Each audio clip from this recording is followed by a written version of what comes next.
बहुत पुरानी बात है। किसी नगर में राजेश नाम का एक नवयुवक रहता था। उस बेचारे के माँ बाप की मृत्यु हो चुकी थी। बहुत ही गरीबी में उसके दिन गुजर रहे थे। जैसे तैसे काम करके वो अपने खाने के लिए आटा और चावल ले आता था। घर आकर वो अपना भोजन बनाता और खा पी कर सो जाता। उसकी जिंदगी ऐसे ही संघर्षों से गुजर रही थी। एक के बाद एक मुसीबत उसकी जिंदगी में लगी ही हुई थी। एक दिन उसने अपने खाने के लिए 4 रोटियां बनाई। हाथ मुंह धोकर जब वो वापस आया तब उसने देखा सिर्फ 3 ही रोटियां बची है। दूसरे दिन भी यही हुआ। तीसरे दिन उसने रोटियां बनाने के बाद उस स्थान पर नजर रखी और उसने देखा कि कुछ देर बाद वहां एक मोटा सा चूहा आता है और एक रोटी उठाकर वहां से चला जाता है। और उस दिन वो लड़का उस चूहे को आखिर पकड़ ही लेता है। वो चूहा बोला, भैया मेरी किस्मत का क्यों खा रहे हो? मेरे हिस्से की चपाती मुझे ले जाने दो। तो राजेश बोला, तुम्हें अगर ये रोटी ले जाने दी तो मेरा पेट कैसे भरेगा? मैं पहले से ही अपनी जिंदगी से परेशान हूँ और ऊपर से पेट भरकर खाना भी ना मिले तो मैं क्या करूँगा? न जाने मेरी जिंदगी में खुशियाँ कब आएंगी। आखिर कब मेरी जिंदगी से ये दुख और परेशानियां खत्म होंगे? तो इस पर चूहे ने बोला, तुम्हारे सारे सवालों का जवाब तुम्हें मतंग ऋषि दे सकते हैं। तो राजेश ने पूछा, कौन है वो?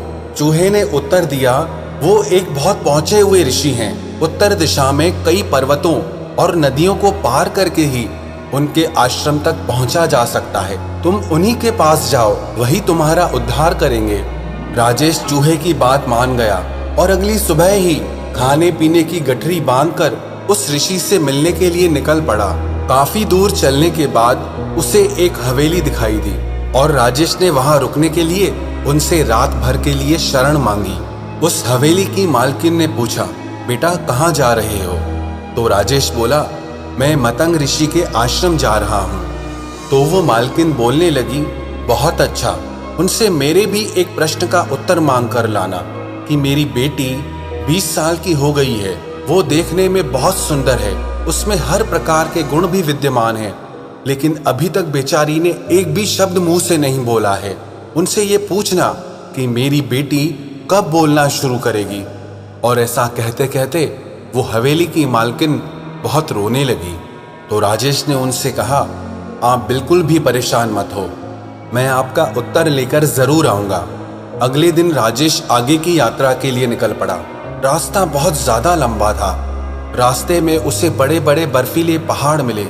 उसे समझ नहीं आ रहा था कि कैसे पार करूं और समय बीतता जा रहा था। तभी उसे मार्ग में एक तांत्रिक दिखाई दिया जो वहां पर बैठकर तपस्या कर रहा था। राजेश तांत्रिक के पास गया और उनसे बोला कि मुझे मतंग ऋषि के दर्शन के लिए जाना है और ये रास्ता तो बहुत परेशानी वाला लग रहा है, मैं आगे कैसे जाऊं? तो उस तांत्रिक ने कहा, मैं तुम्हारा सफर आसान बना दूंगा, पर तुम्हें मेरे एक प्रश्न का उत्तर लाना होगा। तो राजेश उनसे कहने लगा, अगर आप मुझे वहां पहुंचा सकते हैं तो आप खुद वहां क्यों नहीं चले जाते? तो वो तांत्रिक कहने लगा कि अगर मैंने इस स्थान को छोड़ा तो मेरी तपस्या भंग हो जाएगी। तो राजेश ने उनसे कहा, आप मुझे अपना प्रश्न बताएं, मैं आपका उत्तर जरूर लेकर आऊंगा। तो वो तांत्रिक कहने लगा, उन ऋषि से पूछना कि मेरी तपस्या कब सफल होगी, मुझे आत्मज्ञान कब प्राप्त होगा। इसके बाद तांत्रिक ने अपनी तांत्रिक विद्या से उस लड़के को पहाड़ पार करा दिया। अब आश्रम तक पहुंचने के लिए सिर्फ एक नदी ही पार करनी थी और वो लड़का इतनी बड़ी नदी देखकर बहुत घबरा गया। तभी उसे नदी किनारे एक बड़ा सा कछुआ दिखाई दिया। उस लड़के ने कछुए से मदद मांगी, आप मुझे अपनी पीठ पर बैठाकर नदी पार करा दीजिए। कछुए ने कहा, ठीक है, मैं तुम्हारी मदद जरूर करूंगा। जब दोनों नदी पार कर रहे थे तो कछुए ने पूछा, तुम कहाँ जा रहे हो? तो उस लड़के ने उत्तर दिया, मैं मतंग ऋषि से मिलने जा रहा हूँ। तो कछुआ कहने लगा, ये तो बहुत अच्छी बात है, क्या तुम मेरा एक प्रश्न उनसे पूछ सकते हो? तो राजेश ने बोला, हाँ, मैं उनसे आपके प्रश्न का उत्तर जरूर लेकर आऊंगा। तो वो कछुआ कहने लगा, मैं एक असाधारण कछुआ हूँ जो समय आने पर ड्रैगन बन सकता है। मैं 500 सालों से इसी नदी में हूँ और ड्रैगन बनने की कोशिश कर रहा हूँ। लेकिन मैं कब ड्रैगन बनूंगा, इस प्रश्न का उत्तर तुम उनसे पूछ कर आना। नदी पार करके कुछ दूर जाने पर मतंग ऋषि का आश्रम दिखाई देने लगा। आश्रम में प्रवेश करने पर शिष्यों ने उस लड़के का बहुत स्वागत किया। संध्या समय पे उस ऋषि ने राजेश को अपने दर्शन दिए और उनसे बोलने लगे, हे पुत्र, मैं तुम्हारे किसी भी 3 प्रश्नों का उत्तर दे सकता हूँ, तुम अपना प्रश्न पूछो। वो बहुत सोच में पड़ गया कि वो अपना प्रश्न पूछे या उसकी मदद करने वाली मालकिन, तांत्रिक और कछुए का प्रश्न पूछे। वो अपना प्रश्न पूछना चाहता था, पर उसने सोचा कि उसे मुसीबत में मदद करने वाले लोगों का उपकार नहीं भूलना चाहिए। उसे ये नहीं भूलना चाहिए कि उसने उन लोगों से उनके प्रश्न का उत्तर लाने का वादा किया है। उसी पल उसने निश्चय किया कि वो खूब मेहनत करेगा और अपनी जिंदगी को बदल देगा। लेकिन इस समय पर उन 3 लोगों की जिंदगी में बदलाव लाना बहुत जरूरी है। और यही सोचते सोचते उसने ऋषि से पूछा, हवेली की मालकिन की बेटी कब बोलना शुरू करेगी? तो ऋषि ने जवाब दिया, जैसे ही उसका विवाह होगा वो बोलना शुरू कर देगी।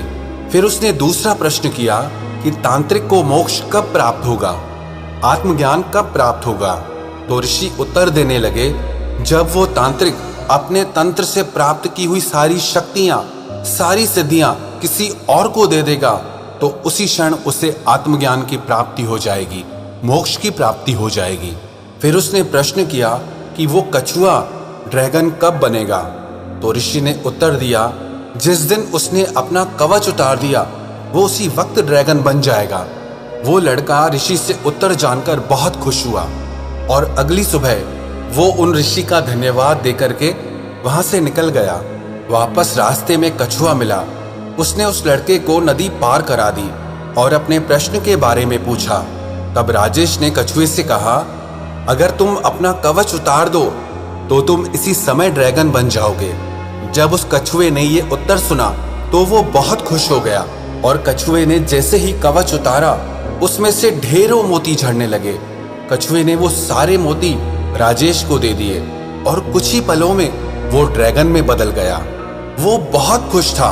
उसने फौरन उस लड़के को अपने ऊपर बिठाया और सारी बर्फीली पहाड़ियां पार करा दी। थोड़ा आगे जाने पर उसे तांत्रिक मिला।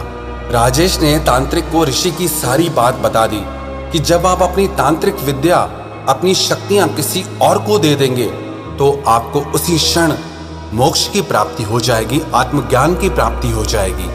तो वो तांत्रिक बोला, अब मैं कहाँ किसे ढूंढने जाऊंगा?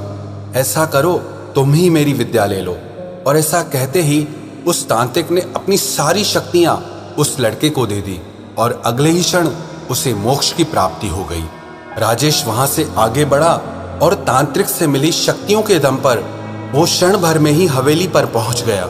और हवेली की मालकिन ने उसे देखते ही पूछा, क्या बताया ऋषि मतंग ने मेरी बेटी के बारे में? तो वो लड़का कहने लगा, जिस दिन आपकी बेटी की शादी होगी वो अपने आप बोलने लग जाएगी। मालकिन बोली, तो देर किस बात की है? तुम इतनी बड़ी खुशखबरी लाए हो, भला तुमसे अच्छा लड़का इसके लिए और कौन हो सकता है? उस हवेली की मालकिन ने उन दोनों की शादी करा दी और सचमुच वो लड़की बोलने लग गई। राजेश अपनी पत्नी को लेकर अपने गांव पहुंचा। उसने सबसे पहले उस चूहे को धन्यवाद दिया और अपनी नई हवेली में उसके रहने के लिए एक जगह भी बनवा दी।